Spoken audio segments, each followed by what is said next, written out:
Allah taimaki excellency dan kai duk sanda nazo nake son ganin ka sai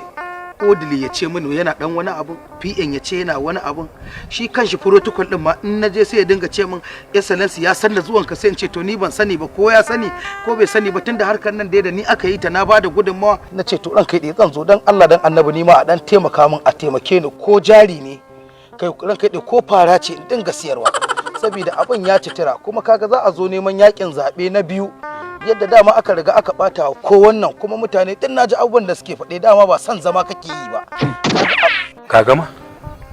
mulki wa ke ba da mulki ranka dai Allah ne baka ai kar a zo neman yakin zabe mu ki kai tunanin kamar ba mu kaunar ka ne shine nake wa ba mulki ba Allah ne ba Allah ne wannan da nake akai kuka ba ko Allah ne ba ni Allah ne amma mu muka tallata ka to ai shine nace yanzu in na zo nema ni kaunar ku nake dan Allah ina sako kan yi amma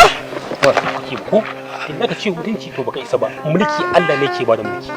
in ya bani kai baka isa ka karbe ba dan kai dai kada kyan kuma kada zagi ubana na zage ka ran kai dai alfarmar annabi sai ka fadi 2023 kuma wallahi duk abin da kake so ba za ka samu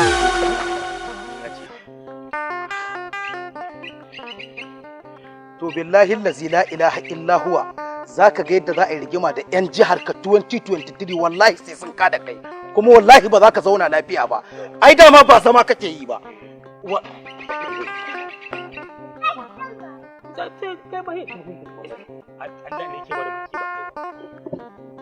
banza gundume mun wufi har da zaka zo kana ce mun wai wani in gunzu yakin zabe sai mun kada kai